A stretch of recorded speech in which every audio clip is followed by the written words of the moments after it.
Hello students, how are you. और आप कैसे हैं। पिछली वीडियो जो मैंने आपको इस चैप्टर के बारे में भेजी थी, मुझे उम्मीद है कि आपने वो अच्छे से पढ़ी होंगी।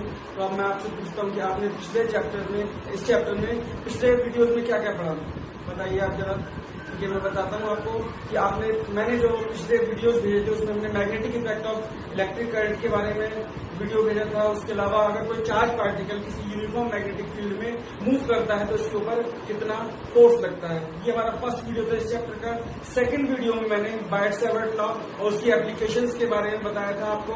बायट-सैवर्ट लॉ क्या होता है, उसका प्रूफ, और उसके अलावा हमने इसकी 2-3 एप्लीकेशन पढ़ी थी। पहली तो हमने पढ़ी थी किसी भी स्ट्रेट कंडक्टर के लिए, दूसरी पढ़ी थी हमने किसी भी सर्कुलर लूप के सेंटर पर मैग्नेटिक फील्ड निकालना हो, और थर्ड एप्लीकेशन थी किसी भी सर्कुलर लूप की एक्सिस पर अगर कोई पॉइंट है तो उस पर हमें मैग्नेटिक फील्ड निकालना था। तो आज की वीडियो में हम पढ़ेंगे एम्पेयर सर्किटल लॉ और उसकी एप्लीकेशंस। इसमें एम्पेयर सर्किटल लॉ की हमें 4 एप्लीकेशंस पढ़नी है। एक स्ट्रेट वायर के लिए निकालेंगे हम, दूसरा हम निकालेंगे सोलेनॉइड के लिए, तीसरा हम करेंगे टॉरॉइड के लिए, और चौथा हम करेंगे किसी भी सॉलिड सिलेंडर की वजह से उसके आसपास किसी भी current carrying cylinder, uniform length cylinder की वजह से हम उसके आसपास एक मैग्नेटिक फील्ड निकालेंगे अलग अलग पॉइंट्स पे, सिलेंडर के बाहर, सिलेंडर की सरफेस पे और सिलेंडर के अंदर। तो सबसे पहले हम करते हैं स्टूडेंट्स, एम्पेयर सर्किटल लॉ क्या होता है। Ampere circuital law, Ampere circuital law. तो स्टूडेंट्स, एम्पेयर सर्किटल लॉ क्या होता है। मान लो हमारे पास ये एक सर्कुलर लूप है और इस सर्कुलर लूप को हमने एक बैटरी से सपोज ये कनेक्ट कर दिया, और जब इसको हमने बैटरी से कनेक्ट किया, ये पॉजिटिव टर्मिनल, ये नेगेटिव टर्मिनल, तो इस पॉजिटिव टर्मिनल से करंट फ्लो करता है, मान लो आई, ये आई करंट से फ्लो कर रहा है पॉजिटिव टू नेगेटिव, और ये इस तरह से नेगेटिव में वापस आ रहा है। तो एम्पेयर सर्किटल लॉ क्या कहता है, किसी भी क्लोज लूप के आसपास जो मैग्नेटिक फील्ड बन रहा है बी, तो इस बी का अगर हम इंटीग्रेशन कर दें with respect to length over a close loop, ये आपका क्लोज लूप है, इस क्लोज लूप के ऊपर हम इसे मैग्नेटिक फील्ड को with respect to length integrate करते हैं, तो ये आएगा mu naught times the total current enclosing this circular loop और थ्रेडिंग दिस सर्कुलर लूप। इसको हम डेफिनेशन की फॉर्म में बोलें तो क्या लिखेंगे, the line integral of magnetic field over a close loop. Line integral का मतलब क्या है कि integration with respect to length over a closed loop is equal to mu naught times the total current enclosed by that loop, or the total current threading the loop, the line integral of magnetic field over a closed loop is equal to mu naught times the total current threading that loop। यानी अगर इसको mathematically हम show करें तो ये इस तरह से आएगा, इंटीग्रेशन ओवर, की जो हमने सर्कल लगाया इस इंटीग्रेशन के ऊपर, एक क्लोज लूप के लिए it is equal to B dot DL, और ये किसके इक्वल था, म्यू नॉट इनटू आई। तो इस तरह से ये आपका एम्पेयर सर्किटल लॉ है। अगर हम इसको प्रूफ करें, इसका प्रूफ,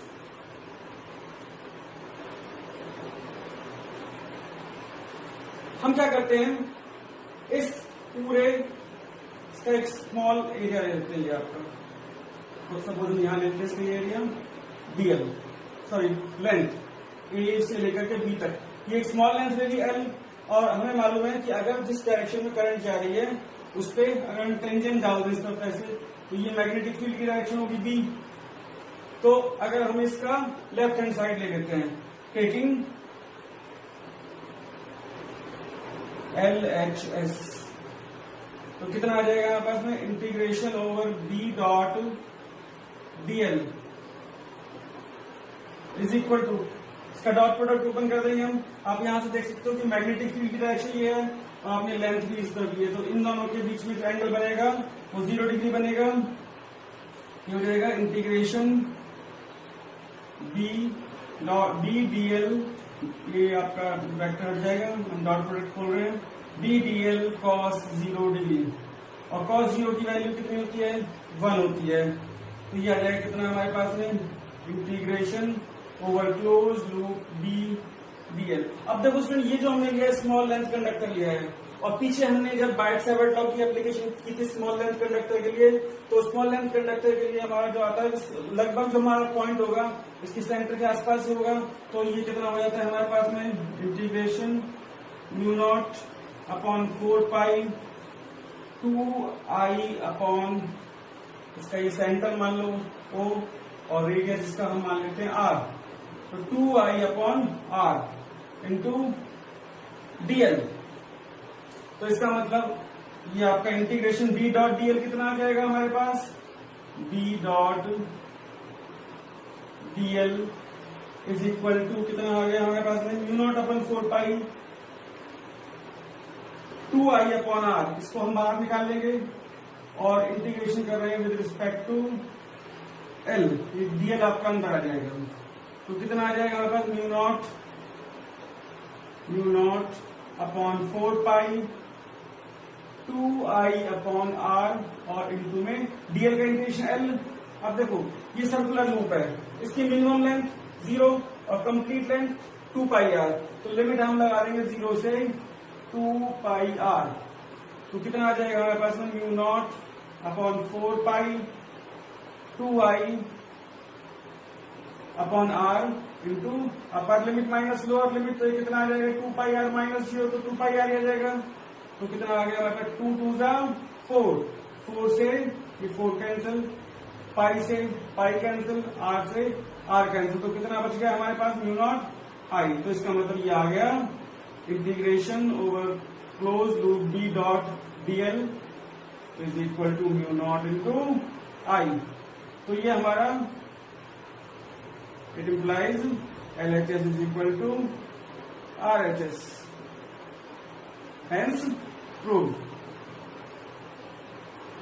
तो इस तरह से हमने ये बाइट-सेवर्ट लॉ किया और उसकी स्टेटमेंट को प्रूव किया हमने कि the line integral of magnetic field over a close loop is equal to mu naught times the total current enclosed by that loop, और total current threading the loop.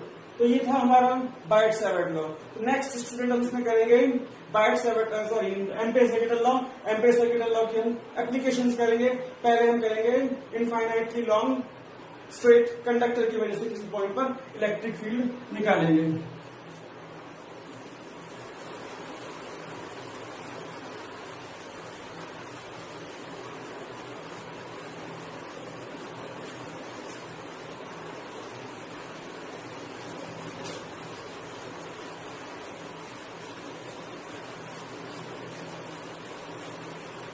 Magnetic field at a point due to an infinitely long straight current carrying conductor। यानी हमारे पास एक straight current carrying conductor है infinitely long, उसकी वजह से किसी पॉइंट पर मैग्नेटिक फील्ड निकालना है। Magnetic field at a point due to an infinitely long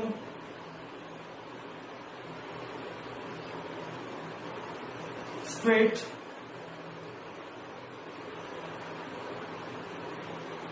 current carrying conductor, current carrying conductor.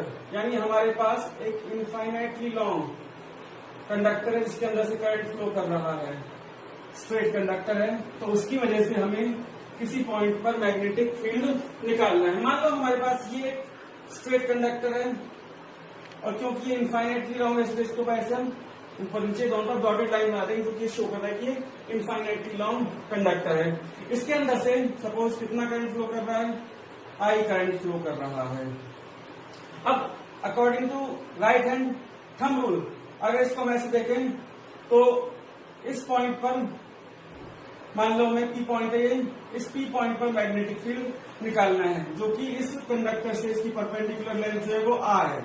तो आपको पता है किसी भी स्ट्रेट कंडक्टर के चारों तरफ मैग्नेटिक फील्ड की डायरेक्शन निकालने के लिए, उसका पैटर्न निकालने के लिए हमारे पास राइट हैंड थंब रूल है। तो अगर हम यहाँ पर राइट हैंड थंब रूल लगाते हैं तो इसकी जो सिमेट्री आएगी वो इस तरह से आएगी, सिलिंड्रिकल सिमेट्री आएगी, और जो मैग्नेटिक फील्ड की डायरेक्शन होगी वो इस तरह से इनवर्ड होगी। ये फिंगर्स ऐसे घूम करके इनवर्ड जा रही है, तो इसकी जो मैग्नेटिक फील्ड होगा वो इस तरह होगा बी। अब हम क्या करते हैं, इसकी एक स्मॉल लेंथ ले लेते हैं डीएल। तो यहां से यहां तक जो इसकी लेंथ ली हमने ये डीएल ले लिया। आप देख सकते हो इसमें यहां से डीएल और बी दोनों सेम डायरेक्शन में है, तो ये इसका जो पॉइंट पी इसको हम यहां शो कर देते हैं। तो यहाँ पर जो थीटा बनेगा वो 0 डिग्री बनेगा। अब यहाँ पर हमें एम्पेयर सर्किटल लॉ का यूज करके मैग्नेटिक फील्ड निकालना है इस इनफाइनाइट लेंथ कंडक्टर की वजह से। Applying Ampere circuital law, Ampere circuital law, अगर एम्पेयर सर्किटल लॉ लगाते हैं हम तो क्या होता है, integration over B with respect to length is equal to mu naught into I. अब यहां पर अगर इस डॉट प्रोडक्ट को ओपन करें तो इन दोनों के बीच का angle theta is equal to 0 degree बन रहा है। तो यहां कितना आ जाएगा हमारे पास, ये integration B DL cos 0 degree is equal to mu naught I, और बी हमारा कांस्टेंट है क्योंकि विद रिस्पेक्ट टू लेंथ हमें करना है। कॉस 0 की वैल्यू 1 होती है, तो integration over close loop dl is equal to mu naught I, और बी डीएल का इंटीग्रेशन कितना होगा स्टूडेंट्स, एल। तो लिमिट 0 से कितना होगा, लूप 0 से 2 pi R, 2 pi R is equal to mu naught is equal to mu naught into आई।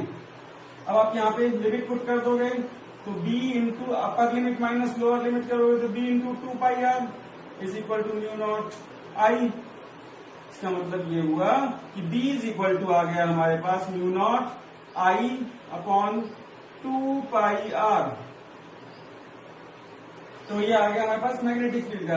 अगर हम इसको न्यूमेरिकल पर्पज से और सिंप्लीफाई करना चाहें तो हम क्या करेंगे, इसमें 2 से मल्टीप्लाई कर देंगे और 2 से ही डिवाइड कर देंगे। तो फाइनली हमारे पास क्या फॉर्मूला आ जाएगा, b is equal to mu naught, और ये देखो 2 into 2 4 into pi 4 pi mu naught upon 4 pi 2 I upon are.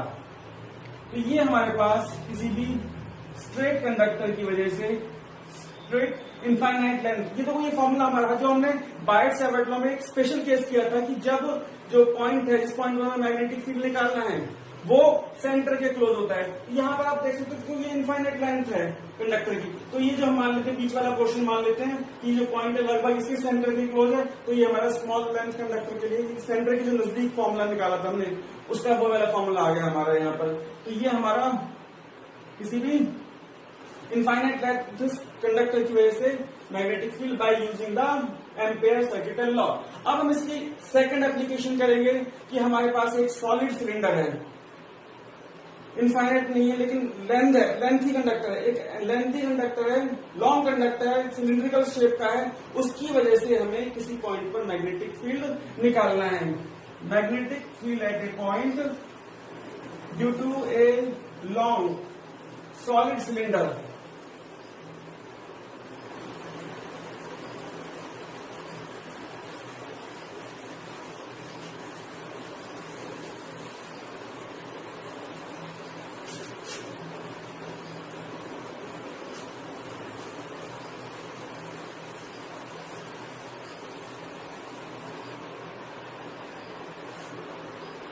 Magnetic field at a point due to a long current carrying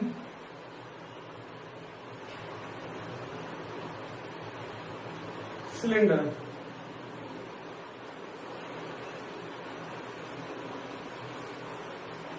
हमारे पास एक लॉन्ग करंट कैरिंग सिलेंडर है, उसकी वजह से किसी पॉइंट पर मैग्नेटिक फील्ड निकालना है। मान लो ये हमारे पास में एक सिलेंडर है,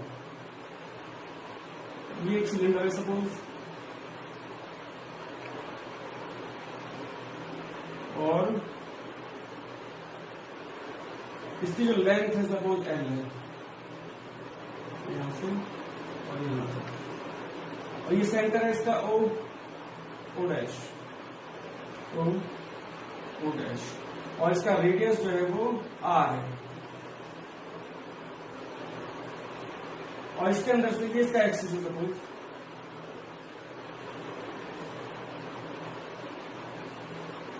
ये इसका एक्सिस है एक्स डैश, और इसके अंदर से सपोज ये करंट आई फ्लो कर रहा है सिलेंडर के अंदर से, तो हमें इसकी वजह से किसी पॉइंट पर मैग्नेटिक फील्ड निकालना है, क्योंकि जब इसके अंदर से करंट पास करेगा तो magnetic effect of electric current की वजह से इसके आसपास एक मैग्नेटिक फील्ड बनेगा, तो हमें इस करंट कैरिंग कंडक्टर की वजह से मैग्नेटिक फील्ड बन रहा है, तो वो हमें निकालना है। अब देखो हम इसमें अलग अलग पॉइंट्स पर मैग्नेटिक फील्ड निकाल सकते हैं। एक तो वो पॉइंट जो है मान लो ये है, जो कि इस सिलेंडर के बाहर है, दूसरा ये सपोज यहां हो सकता है जो कि इस सिलेंडर के सरफेस पे है, और तीसरा ये जो पॉइंट है वो आपका यहां हो सकता है, ए, ये बी और ये सी। तो इस तरह से 3 पॉइंट पे, एक आउटसाइड, एक सरफेस पे और एक इसके इनसाइड। तो सबसे पहले हम करेंगे first point, at a point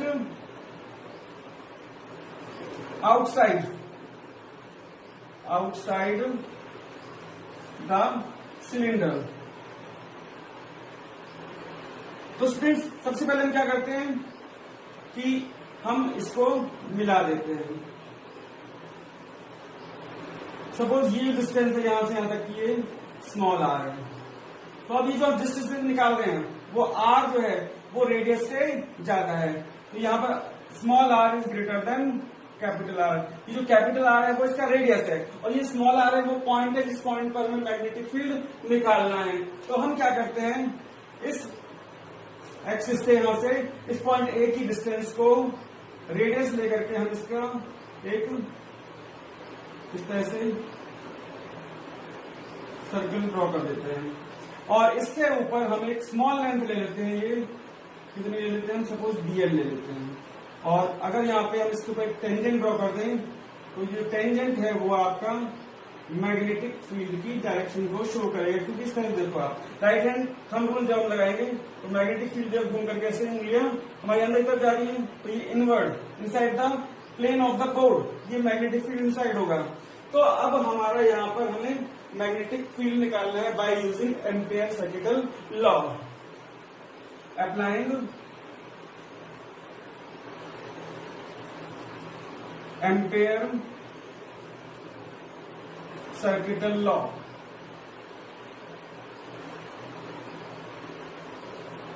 तो कितना आ जाएगा, integration over close loop B dot dl is equal to mu naught I. अब देखो यहां से मैग्नेटिक फील्ड ये है आपकी डायरेक्शन, और ये आपकी लेंथ जो है ये भी इस तरफ, ये दोनों सेम डायरेक्शन में है, तो थीटा कितना बनेगा, theta is equal to 0 degree. तो इसका मतलब ये आ जाएगा integration over close loop B DL cos 0 degree is equal to mu naught I, और बी कांस्टेंट इसको अंदर ले लेंगे हम, बाहर ले लेंगे इसके, और cos 0 की वैल्यू 1 हो जाएगी, अंदर बचेगा हमारे पास integration of dl is equal to mu naught I, और बी डीएल का इंटीग्रेशन एल लिमिट, ये पूरा एक सर्कुलर लूप बन रहा है, इसकी जो टोटल लेंथ होगी 2 पाई स्मॉल आर हो, तो 0 से 2 pi R is equal to mu naught I, और b into 2 pi R is equal to mu naught I. अब इस 2 पाई आर को इधर ले आएंगे हम, फाइनली हमारे पास कितना आ गया, b is equal to mu naught I upon 2 pi R. ये आपका मैग्नेटिक फील्ड आ जाएगा। और यहां से आप देख सकते हो म्यू नॉट आई कांस्टेंट है, 2 पाई कांस्टेंट है, तो b जो होगा वो डिस्टेंस के इनवर्सली प्रोपोर्शनल होता है। यानी जैसे जैसे डिस्टेंस बढ़ेगी, यानी सिलेंडर के एक्सिस से जैसे जैसे दूर जाएंगे, सरफेस से जैसे जैसे दूर जाएंगे, वैसे वैसे मैग्नेटिक फील्ड कम होगा। अब निकालेंगे सेकेंडली हम इसकी सरफेस पे at point B, case 2, case 2, इसको आप केस 1 कर दो, केस 1। तो केस 2 क्या हो जाएगा, at the surface of, at the surface of the cylinder. अब हम इस सिलेंडर की सरफेस पे निकालेंगे यहां पर। तो यहां पे हमारा जो डिस्टेंस हुआ यहां से यहां तक का, वो किसके इक्वल हो जाएगा, इस सिलेंडर के रेडियस के इक्वल हो जाएगा। Small R is equal to capital R. तो इसका मतलब ये हो जाएगा हमारे पास में, आप इस स्मॉल आर को कैपिटल आर से रिप्लेस कर दोगे, तो b इज इक्वल टू आ जाएगा, ये b a पर आया है, अब ये निकल जाएगा b एट पॉइंट b, कितना आ जाएगा, mu naught I upon 2 pi capital R, ये आ जाएगा हमारे पास। अब हमें मालूम है, देखो यहां पर कि डिस्टेंस जो है वो कम हो रही है, तो डिस्टेंस कम हो जाएगी तो ये मैग्नेटिक फील्ड बढ़ जाएगा। तो इसका मतलब ये हुआ कि जैसे दूर जाएंगे वैसे वैसे मैग्नेटिक फील्ड कम हो रहा है, लेकिन धीरे धीरे जैसे क्लोज आ रहे हैं मैग्नेटिक फील्ड बढ़ रहा है। अब देखेंगे इसके अंदर, inside the cylinder, third point निकालेंगे इसके सिलेंडर के अंदर।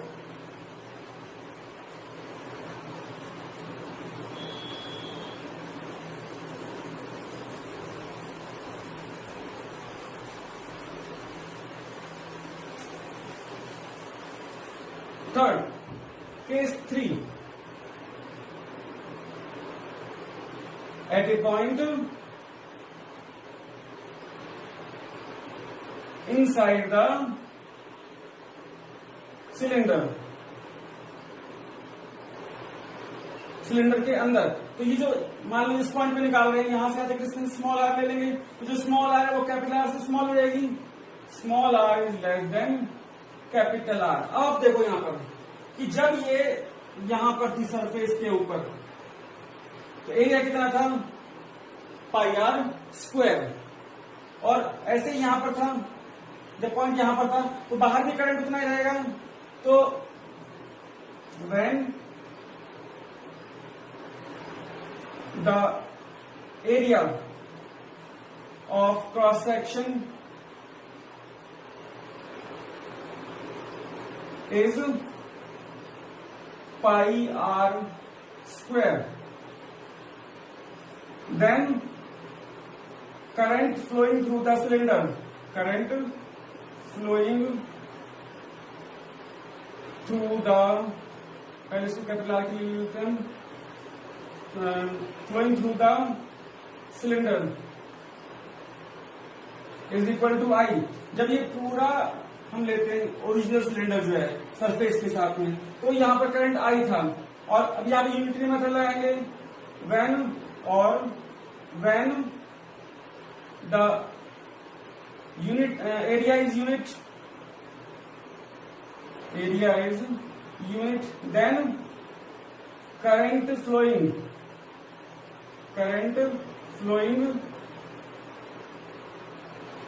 Through the cylinder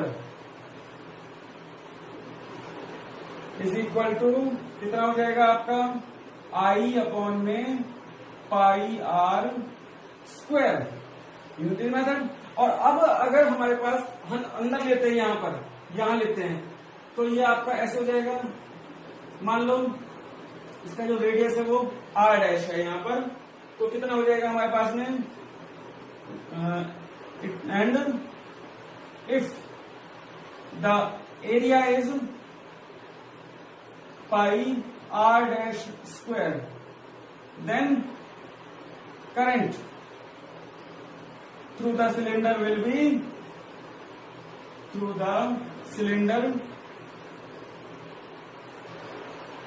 be I dash मान लेते हैं इसको कि अब जो अंदर होगा जब ये यहाँ पे पहुंच जाएगा तो करंट कितना है इस केस में I डैश, तो I डैश इक्वल टू कितना हो जाएगा I अपॉन में पाई R स्क्वायर इंटू में पाई R डैश स्क्वायर, ये आ जाएगा हमारे पास में। तो अब अगर हम यहां पर एम्पेयर सर्किटल लॉ लगाते हैं, now applying Ampere circuital law, तो कितना आ जाएगा हमारे पास में integration B dot dl is equal to mu naught I dash, और I डैश की ये वाली वैल्यू पुट कर देंगे यहाँ पे, पाई से पाई कैंसिल हो जाएगा, तो म्यू नॉट और I डैश की वैल्यू पुट कर दो R डैश स्क्वायर अपॉन में R स्क्वायर इंटू I, ये आ जाएगा हमारे पास में। अब हमें इसका डॉट प्रोडक्ट ओपन करना है,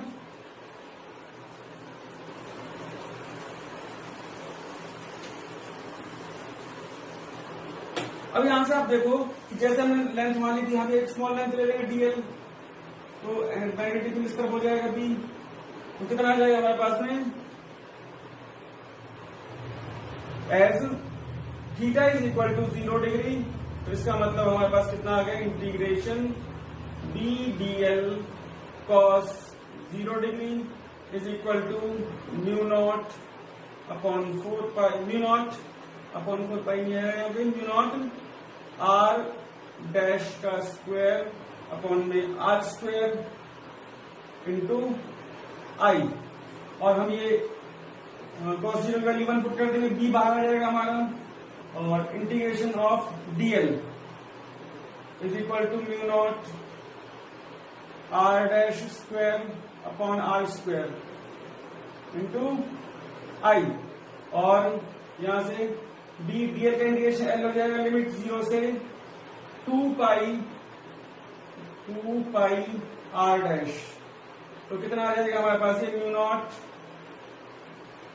are dash square upon R square into I, और यहां से हम लिमिट पुट कर देंगे upper limit minus lower limit, तो D into 2 pi R dash is equal to mu naught R dash square upon में आर स्क्वायर इंटू आई, यहां से हम इसका मतलब बी कितना आ जाएगा हमारे पास में म्यू नॉट अपॉन में 2 pi R dash into R dash का स्क्वायर अपॉन में आर स्क्वायर, ये आपका इंटू आई, ये आर डैश से स्क्वायर कट जाएगा आपका, तो सो हमारे पास कितना आ गया b is equal to mu naught upon 2 pi, और ये हो जाएगा हमारे पास कितना आर डैश, इसको आर स्क्वायर में ले लो इंटू आई, तो यहां से आप देख सकते हो कि जो हमारा मैग्नेटिक फील्ड होगा वो आर डैश के डायरेक्टली प्रोपोर्शनल होता है। तो एक चीज हम यहां से देखेंगे कि जब हमारा पॉइंट, जिस पॉइंट पर हमें मैग्नेटिक फील्ड निकालना था वो इस सिलेंडर के बाहर था, तो हमारा जो मैग्नेटिक फील्ड था वो इन अंदर आया, तो ये आपका directly proportional to R dash हो गया। इसका मतलब ये हुआ कि जैसे जैसे डिस्टेंस जो है वो कम होगी, मैग्नेटिक फील्ड कम होता चला जाता है, और इस एक्सिस के ऊपर, एक्सिस पे आकर के मैग्नेटिक फील्ड 0 हो जाता है, और जैसे ही हम इसके बाहर जाएंगे वो इसका इनवर्सली प्रोपोर्शनल हो जाता है, और वो धीरे धीरे मैग्नेटिक फील्ड कम होता है। यानी आप इसका मतलब समझ रहे हो कि जो मैग्नेटिक फील्ड है वो इस सरफेस के ऊपर, सिलेंडर के सरफेस के ऊपर मैक्सिमम होता है, अंदर भी जाता धीरे धीरे कम होता जाता है और बाहर भी वो कम होता जाता है। तो सेंट की जो आपका सरफेस है, सरफेस के ऊपर ये मैक्सिमम होता है।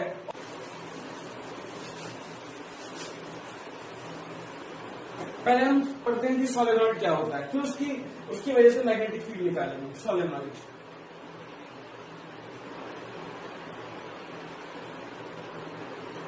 सपोज हमारे पास एक कॉपर का वायर है, उस कॉपर वायर को इसके ऊपर मैं लपेट देता हूँ इस तरह से, और उसके अंदर से पेन को मैं बाहर निकाल लेता हूँ, तो आप देखोगे एक स्प्रिंग जैसी बन जाती है हमारे पास में। तो इस स्प्रिंग जैसी शेप को ही हम सोलेनॉइड कहते हैं। यानी a long insulated copper wire wounded in the form of a helix. Helix means spring type shape. तो a long insulated copper wire wounded in the form of a helix is called solenoid। और एक और बात, इसकी जो length होती है वो इसके डायमीटर के कंपैरिजन में बहुत ज्यादा होती है। तो its length is very large as compare to its diameter. तो इसका अगर मैं डायग्राम बनाऊं तो वो कुछ इस तरह से रहता है, इस तरह से। ए long insulated copper wire wounded in the form of a spring is called solenoid। अब अगर मैं इसके अंदर से एक बैटरी कनेक्ट कर देता हूं इस तरह से, मान लो मैंने एक बैटरी कनेक्ट कर दी यहाँ पर, ये मान लो मैंने बैटरी कनेक्ट कर दी, ये पॉजिटिव टर्मिनल, ये नेगेटिव टर्मिनल, और यहां से करंट फ्लो कर रहा है पॉजिटिव टर्मिनल से आई।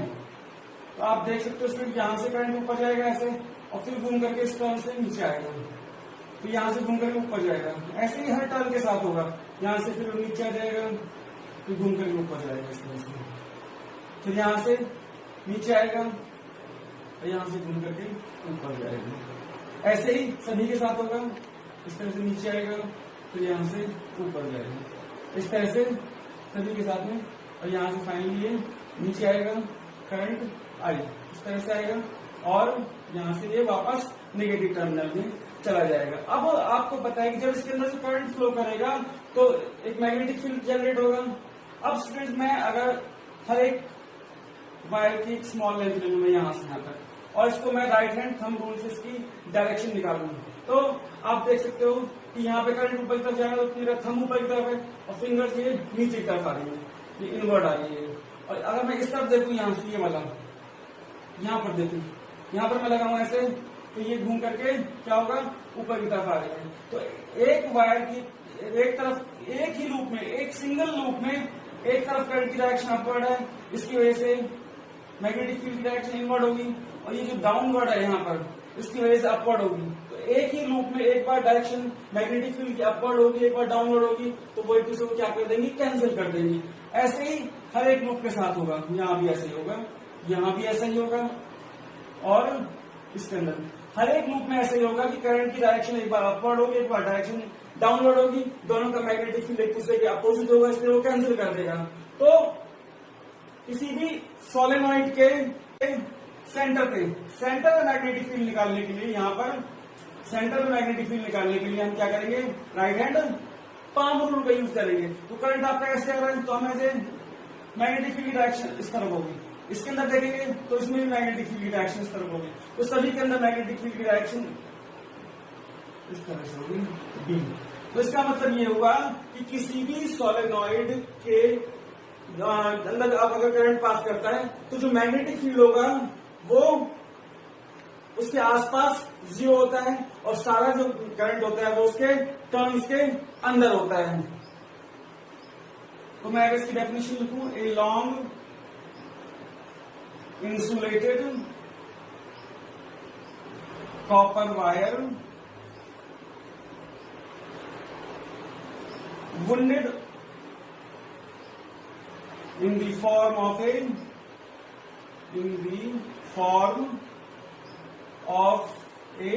हेलिक्स। हेलिक्स में जनरल शेप में लिखते हैं, किस शेप कैसी होती है, स्प्रिंग जैसी शेप होती है, whose length is very large as compared to its diameter is called a solenoid. When a solenoid is connected to a battery, solenoid is connected to a battery, तो जब इसको हम बैटरी से connect करते हैं तो क्या होता है, then the direction of current is such that direction of current is such that the magnetic field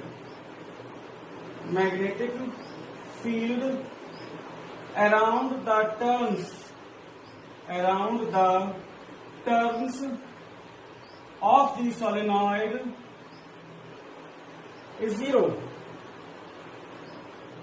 इसके आसपास जो सोलेनॉइड के आसपास मैग्नेटिक फील्ड होता है वो जीरो होता है, and the net magnetic field resides, कहां होता है magnetic field, magnetic field resides inside the turns of the solenoid. जितना भी मैग्नेटिक फील्ड होगा वो इसके सोलेनॉइड के जो टर्न्स होते हैं उनके अंदर होता है। अब इसके अंदर जो मैग्नेटिक फील्ड होगा उसकी हमें डेरिवेशन निकालनी है, फॉर्मूला डिराइव करना है उसका। Magnetic field inside the turns of A current carrying solenoid. हमारे पास एक करंट कैरिंग सोलेनॉइड है, इसकी वजह से उसके टर्न्स के अंदर से कितना मैग्नेटिक फील्ड होगा वो हमें डिराइव करना है। अब हम क्या करते हैं, इस सोलेनॉइड के अंदर जो मैग्नेटिक फील्ड होगा वो निकालने के लिए हम क्या करते हैं, इसका एक छोटा सा पोर्शन लेते हैं, square portion P Q R S, और इसकी हर एक साइड कितनी है, मान लो एल है। Let us consider a square portion of the solenoid.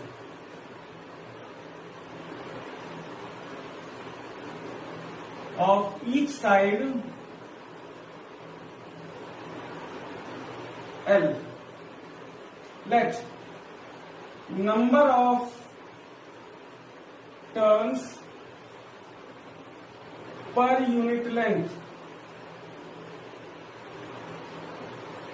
Of solenoid, मान लो इस सोलेनॉइड के यूनिट लेंथ में कितने टर्न्स हैं, एन मान लो, तो इसका मतलब ये हुआ, it implies small n number of turns per unit length.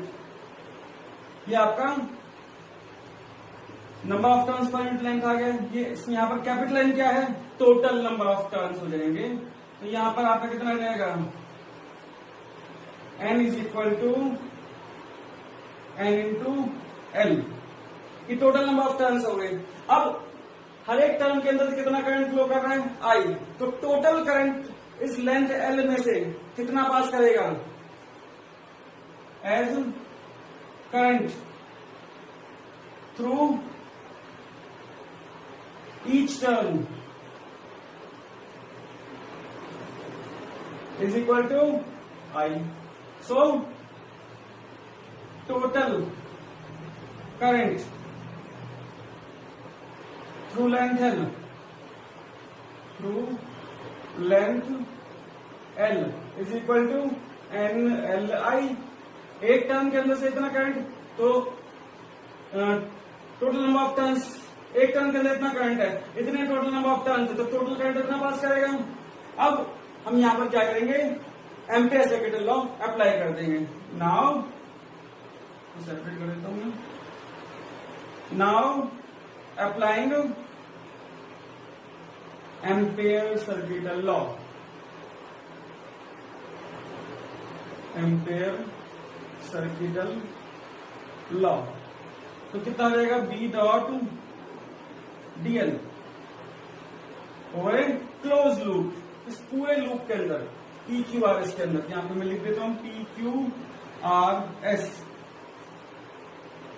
Is equal to mu naught into total current इस PQRS यानी L लेंथ के अंदर से कितना करंट फ्लो कर रहा है। अब देखो ये B डॉट डी एल है, पूरे लूप के लिए लिया है हमने। अब इनको हम क्या करते हैं, अलग अलग, P से Q तक अलग कर देते हैं, Q से R तक अलग कर देते हैं, R से S तक और S से P तक। तो इसको हम कैसे लिखेंगे यहाँ पे, और इंटीग्रेशन यहां से लूप का ये वाला साइन हटा देंगे, D डॉट डी एल ये P से Q plus integration B dot D L ये Q से R plus B dot D L ये R से S plus integration B dot D L S से वापस P, और ये किसके इक्वल हो जाएगा हमारा, mu naught into total current. Total current कितना है, NLI, म्यू नॉट NLI। अब हम क्या करेंगे, ये जितने भी हमने अलग अलग लिए हैं ये सब इनको हम ओपन कर देंगे, इंटीग्रेशन करेंगे इनका। तो मैं यहां से मिटा रहा हूं फिलहाल।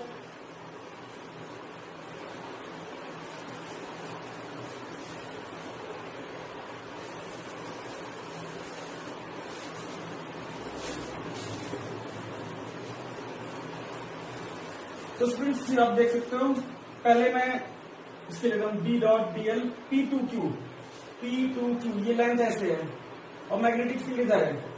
तो यहाँ एंगल कितना बनेगा लेंथ में और इसमें 90 डिग्री। तो ये हो जाएगा हमारे पास कितना, इंटीग्रेशन BBL cos 90 डिग्री, और P से Q तक की लेंथ कितनी है, L। तो लिमिट 0 से L प्लस इंटीग्रेशन BBL, आप यहां देखो Q से R ही है आपका। तो ये लाइन और ये लाइन पैरेलल है, एंगल 0 बनेगा। तो आपका कितना हो जाएगा, लेंथ इसकी 0 से L ही होगी, BBL cos 0 डिग्री प्लस यहां पे आप देखो थर्ड वाले में R से S यानी ऊपर की तरफ, मैग्नेटिक फील्ड इस तरफ है, यानी एंगल 90 बनेगा, BBL cos 90, और ये भी 0 से L, और चौथा जो है S से P।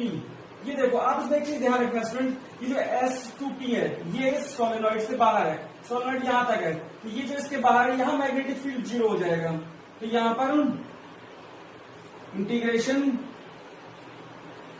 BBL cos 0 डिग्री, और यहां पर B जो है वो 0 हो जाएगा आउटसाइड द सोलेनॉइड। ये सोलेनॉइड के बाहर है स्टूडेंट, इसलिए यहां पर मैग्नेटिक फील्ड 0 हो जाएगा, इसलिए ये सारा ही 0 हो जाएगा। और ये हमारा किसके इक्वल हो जाएगा, म्यू नॉट NLI के इक्वल, म्यू नॉट NLI। अब ये cos 90 0 होता है तो ये भी हमारा 0 हो जाएगा, ये भी cos 90 0 होता है तो ये भी 0 हो जाएगा हमारा। तो ये तीन टर्म हमारे 0 हो जाएंगे, बचेगा हमारे पास सिर्फ ये वाला टर्म। cos 0 1 होता है तो कितना बचेगा हमारे पास, ये इंटीग्रेशन BBL is equal to mu naught NLI। अब यहां से हम क्या करेंगे, हमें B को बाहर निकालना है, तो B बाहर निकाल दिया, इंटीग्रेशन ऑफ DL कितना आ जाएगा हमारे पास में, L लिमिट। अब L की जो लिमिट है वो हम यहां पे कर रहे हैं 0 to L, तो लिमिट 0 से L is equal to mu naught NLI। तो यहाँ पे हमारे पास कितना आ जाएगा, B into limit upper limit minus lower limit put करोगे तो B into L is equal to mu naught NLI, और ये L से L कैंसिल हो जाएगा। सो हमारे पास B इज इक्वल टू कितना आ गया, म्यू नॉट NI। तो किसी भी सोलेनॉइड की वजह से जो उसके टर्न्स के अंदर मैग्नेटिक फील्ड होता है म्यू नॉट NI होता है। तो ये हमारी इसकी थर्ड एप्लीकेशन सोलेनॉइड। अब इसकी जो फोर्थ एप्लीकेशन हमारे सिलेबस में है वो है टॉरॉइड। तो हम निकालेंगे टॉरॉइड, पहले तो ये देखेंगे टॉरॉइड क्या होता है और फिर उसके बाद इसकी वजह से मैग्नेटिक फील्ड निकालेंगे। तो पहले हम करते हैं टॉरॉइड।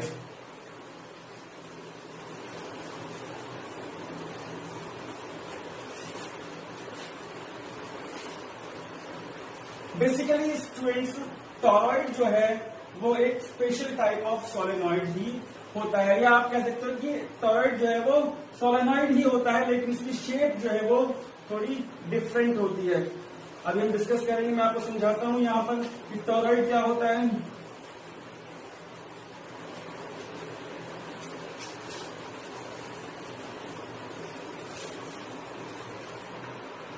टॉरॉइड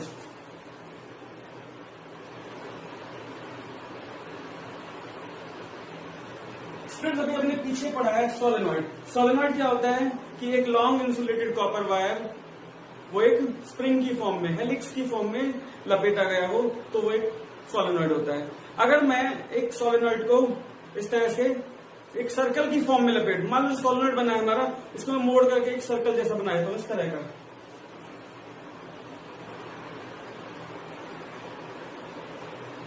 इस तरह से, इस तरह है तो टर्म ही इसके अंदर भी, लेकिन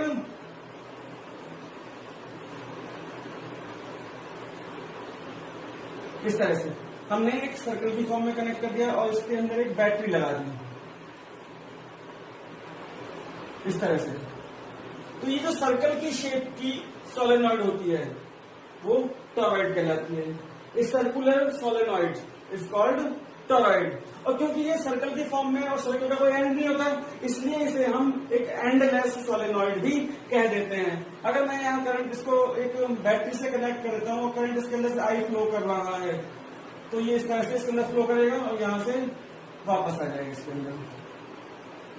तो स्टूडेंट इस तरह से एक सर्कुलर सोलेनॉइड या एंडलेस सोलेनॉइड को हम टॉरॉइड कहते हैं। और क्योंकि ये भी एक सोलेनॉइड ही है तो इसका जो मैग्नेटिक फील्ड का पैटर्न है वो बिल्कुल सोलेनॉइड जैसा ही होगा कि इसके आसपास साइड में, इसके अंदर यहाँ पर, इसके बाहर यहाँ पर कोई मैग्नेटिक फील्ड नहीं होता, क्योंकि मैंने पीछे जैसे सोलेनॉइड में बताया था कि इसके जो टर्न्स होते हैं उसमें मैग्नेटिक जो करंट की डायरेक्शन होती है वो इस तरह होती है, एक ही लूप में एक बार अपवर्ड होती है, एक बार डाउनवर्ड होती है, जिसकी वजह से मैग्नेटिक फील्ड जो क्रिएट होता है वो एक दूसरे को कैंसिल कर देता है। और जो नेट मैग्नेटिक फील्ड होता है वो इसके टर्न्स के बीच में होता है, इसके टर्न्स के अंदर होता है यहाँ पर। तो जो नेट मैग्नेटिक फील्ड होता है सेम वही होगा, इसकी डेरिवेशन भी होगी वही जो सोलेनॉइड की होती है, सेम डेरिवेशन है। इसका हम एक स्मॉल एरिया ले लेंगे इस तरह से, इस तरह से इसकी हर एक साइड एल ले लेंगे। तो सेम डेरिवेशन में स्टूडेंट यहाँ पर आपको डेरिवेशन करके नहीं दिखा रहा हूं क्योंकि इसकी डेरिवेशन है सेम वही, सारे स्टेप्स वही हैं, सिर्फ मैं आपको डेरिवेशन बता रहा हूं, डेफिनेशन बताता हूं इसका। या a circular solenoid, circular solenoid और an endless solenoid, endless solenoid is called toroid. तो किसी भी सर्कुलर सोलेनॉइड या एंडलेस सोलेनॉइड को हम टॉरॉइड कहते हैं। और इसका जो मैग्नेटिक फील्ड होता है ये भी वही होगा, इसका जो डेरिवेशन है सिर्फ शेप का डिफरेंस है, डेरिवेशन और फॉर्मूला सेम वही होगा, म्यू नॉट एन आई। तो इस तरह से हम सेम वही पैटर्न फॉलो करके जो हमने सोलेनॉइड में किया था इसकी डेरिवेशन कर सकते हैं और फॉर्मूला हमारा सेम वही आएगा। तो इस तरह से स्टूडेंट्स आज की इस वीडियो में हमने एम्पेयर सर्किट लॉ के बारे में पढ़ा, उसकी डेरिवेशन की हमने, और उसके बाद हमने उसकी कुछ एप्लीकेशंस की। पहले हमने इनफाइनाइट लेंथ स्ट्रेट कंडक्टर के लिए किया, उसके बाद में लॉन्ग सिलेंडर के लिए किया, हमने लॉन्ग करंट कैरिंग सिलेंडर के लिए किया। थर्ड हमने इसकी पढ़ा कि सोलेनॉइड क्या होती है और सोलेनॉइड का जो मैग्नेटिक फील्ड होता है इनसाइड द टर्न्स कितना होता है उसकी डेरिवेशन की। और फिर हमने टॉरॉइड के बारे में पढ़ा, और टॉरॉइड के बारे में हमने ये पढ़ा कि जो टॉरॉइड होती है वो एक तरह की सोलेनॉइड ही होती है, सिर्फ शेप का डिफरेंस होता है, सर्कल की फॉर्म में होती है, सर्कुलर सोलेनॉइड होती है इस तरह की, और उसका जो डेरिवेशन होगा वो भी सेम वैसे ही होगा जो सोलेनॉइड का होगा, और फॉर्मूला भी सेम वही होता है जो सोलेनॉइड का। यानी हम कह सकते हैं कि जो टॉरॉइड है वो एक स्पेशल टाइप ऑफ सोलेनॉइड होता है। तो स्टूडेंट्स ये तो था हमारा एम्पेयर सर्किट लॉ और उसकी एप्लीकेशंस। अब नेक्स्ट वीडियो में हम इस मैग्नेट वाले चैप्टर में कौन कौन से रूल्स या लॉज यूज होते हैं, जैसे राइट हैंड थंब रूल है, right Fleming's left hand rule, Fleming's right hand rule, जो भी हमारे रूल्स इस मैग्नेट वाले चैप्टर में यूज हो रहे हैं उन रूल्स के बारे में हम समझेंगे नेक्स्ट वीडियो में।